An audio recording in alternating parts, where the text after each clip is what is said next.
apa yang kita inginkan secara duniawi.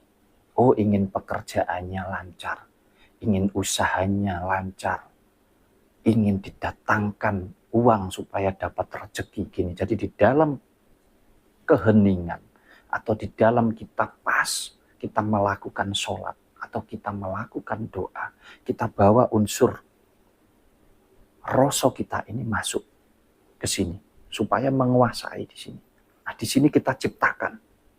Di dalam wening itu tadi kita ciptakan. Nah, kita bawa masuk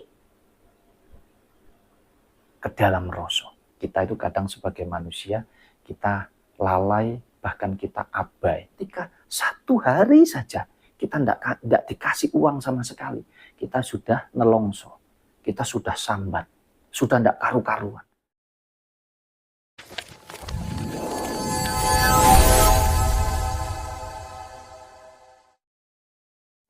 Assalamualaikum warahmatullahi wabarakatuh. Salam sehat dan bahagia selalu untuk kita semua. Dulur-dulur Sinau Urip dimanapun berada, saya ingin mengucapkan banyak-banyak terima kasih untuk yang sudah support ke channel Sinau Urip, dan semoga channel Sinau Urip ini bisa terus memberikan manfaat kepada dulur-dulur semua. Nah, pada malam hari ini saya ingin menjawab salah satu pertanyaan dari sedulur Sinau Urip, yang mana dulur kita ini menanyakan tentang bagaimana cara membawa rasa kita ini masuk ke dalam nyawa, yang mana hubungannya berkaitan erat dengan unsur jasmani atau unsur duniawi, yang tentunya fungsi sekaligus manfaatnya adalah untuk mendatangkan rezeki yang bersifat jasmani atau rezeki yang bersifat duniawi. Nah, kembali lagi kepada apa yang pernah saya uraikan di judul yang sebelumnya, ya, di video yang sebelumnya, di mana kita ini hidup ini ada dua unsur, jasmani dan rohani, ya. Nah, kalau kita mau yang berurusan dengan jasmani atau duniawi, itu yang senantiasa terpenuhi apa yang kita butuhkan sebagai manusia hidup, ya tentunya kembali lagi kita tinggal membawa aku atau rasa kita ini masuk ke dalam unsur jasmani atau duniawi tersebut. Nah, bagaimana caranya? Tentunya kan ini yang menjadi pertanyaan. Bagaimana caranya? Nah, kalau kita berbicara tentang unsur jasmani atau unsur duniawi, tentunya semua itu berkaitan erat dengan akal budi, ya, yang bersifat fisik atau yang bersifat jasmani, yang bersifat duniawi, antara kita sebagai manusia dengan alam semesta ini, dengan jagat raya ini, ya termasuk dengan isinya, termasuk dengan sesama manusia juga. Nah, sedangkan energi yang ada di dalam pribadi kita atau energi daripada Gusti Allah itu masih dibungkus oleh yang disebut aku atau rasa. Nah, kita harus mampu dulu kita membawa rasa kita ini kepada unsur duniawi ini tadi, atau untuk menghidupi nyawa.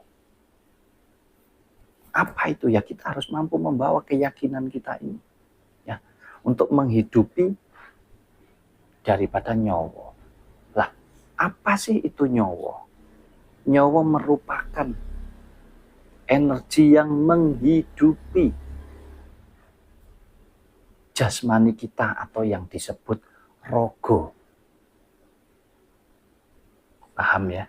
Jadi rasa kita atau keyakinan kita bawa masuk untuk menghidupi nyawa, di mana nyawa itu sendiri menghidupi rogo. Ya. Nah, rogo sendiri itu terpusat. Semua komponennya ini terpusat ada di mana? Ada di dalam otak kita. Jadi semua unsur kehidupan kita yang bersifat jasmani ini, itu terpusat, perintahnya ada di sini. Ini markasnya ini. Atau yang sering kita sebut otak. Disinilah tempatnya daripada Gusti Allah memberikan akal dan budi kita. Jadi kita mau memperlakukan jasmani kita ini dengan baik, dengan buruk, dengan benar, dengan salah, semuanya bergantung daripada perintah yang ada di sini. Makanya saya juga pernah uraikan agar kita mampu menjalankan kehidupan yang bersifat jasmani atau duniawi ini tadi, ya termasuk perangkat ini, termasuk jasmani kita, termasuk memperlakukan sesama, alam semesta, jagat raya dan isinya ini bisa baik dan buruk tergantung ini, dan kontrolnya ada di dalam aku. Paham ya, dulur-dulur? Jadi kita bawa rasa kita untuk menghidupi nyawa, di mana nyawa ini merupakan energi yang menghidupi rogo. Jadi pada intinya lah kita bawa keyakinan kita untuk menghidupi apa yang ada di dalam otak kita. Karena pusatnya ada di sini, yang bersifat dengan jasmani kita, bersifat atau berurusan dengan duniawi itu ada di dalam otak kita. Jadi tentunya semua berpusat di sini. Nah, kalau kita bicara tentang bagaimana kita mendatangkan rezeki, apapun rezeki itu yang bersifat duniawi, yang bersifat jasmani, ya yang bersifat jasmani duniawi itu yang berhubungan dengan raga kita ini tadi, ya mau itu makanan, minuman, keuangan, apapun itu, ya termasuk nanti hubungannya dengan pekerjaan kita, dengan bisnis kita, usaha kita, termasuk juga dengan kesehatan jasmani kita. Mau kepingin sehat terus atau kepingin sakit, atau yang sakit kepingin sehat, kembali semuanya bergantung daripada pusat kehidupan yang bersifat jasmani ini. Di sini pusatnya, di dalam otak kita. Ya kita gunakan akal budi kita.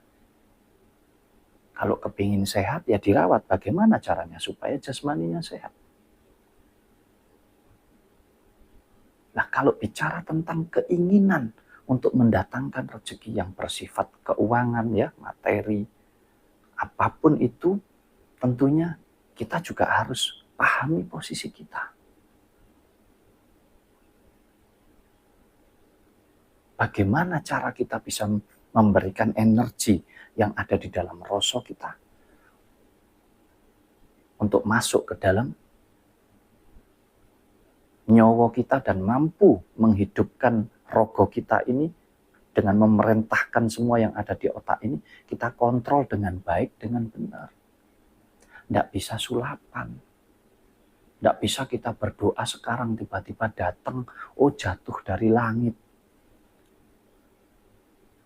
Kalaupun bisa ya hanya sebatas angan-angan, sebatas mimpi.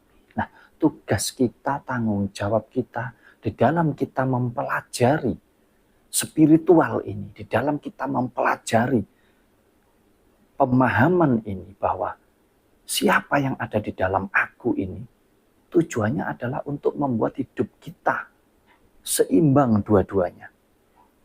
Baik secara rohani maupun secara jasmani. Makanya caranya adalah kita ciptakan di dalam otak kita ini. Kita ciptakan di dalam akal budi kita ini. Apa yang kita inginkan secara duniawi. Oh, ingin pekerjaannya lancar, ingin usahanya lancar, ingin didatangkan uang supaya dapat rezeki. Tentunya kan semua ini berproses juga melalui usaha yang kita lakukan. Tidak bisa serta-merta seperti tadi kata saya, jatuh dari langit. Ya, jadi kita ciptakan di dalam sini.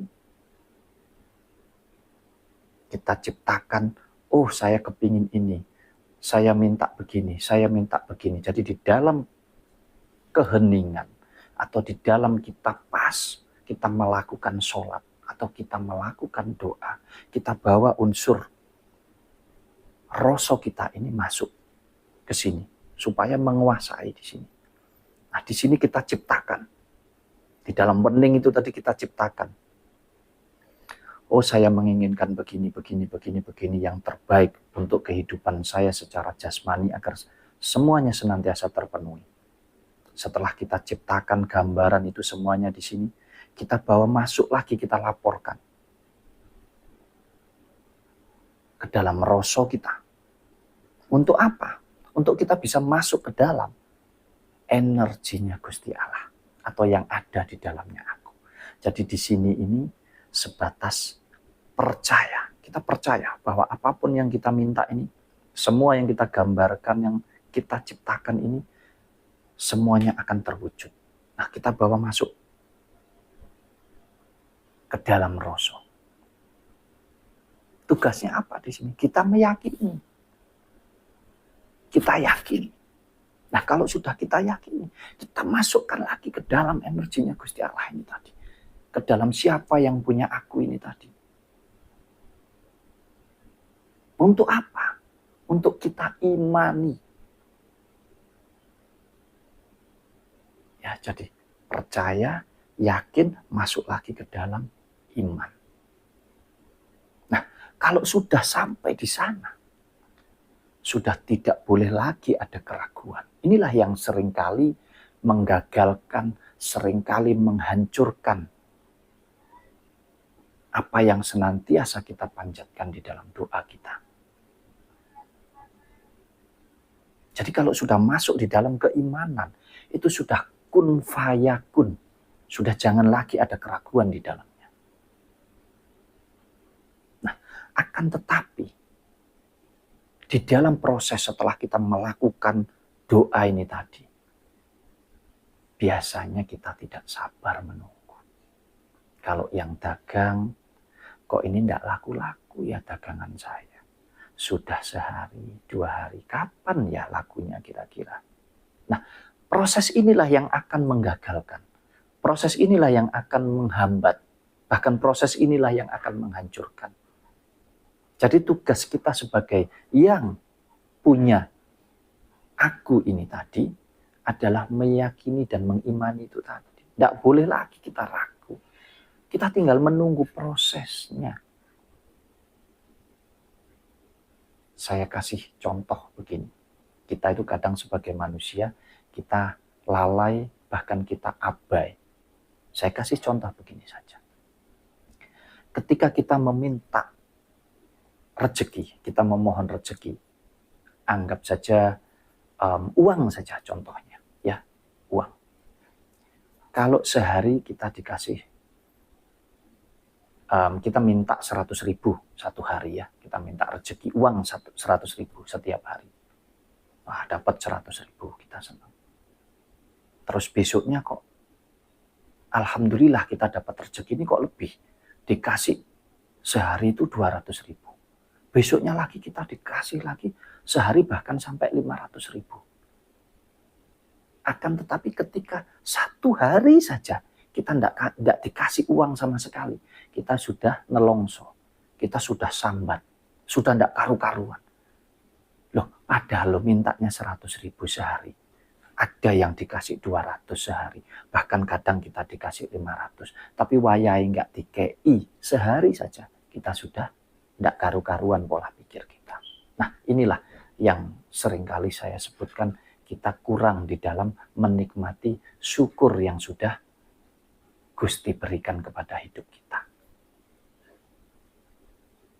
Jadi berproses, tidak ada yang instan. Akan tetapi tetap kita tanamkan keimanan kita itu tadi di dalam kita, menggambarkan apa yang kita inginkan. Hanya itu saja, sesimpel itu. Akan tetapi tidak mudah juga kita menerapkan di dalam kehidupan kita. Untuk itu saya berpesan kepada sedulur-sedulur semua, atas apa yang sudah saya uraikan itu tadi, silahkan dipelajari ya. Kalau dirasa memang nyaman, dirasa memang menurut dulur-dulur memang bisa dilakukan dengan baik dan diterapkan dengan baik, insya Allah kun fayakun akan terjadi di dalam hidupnya jenengan-jenengan semua.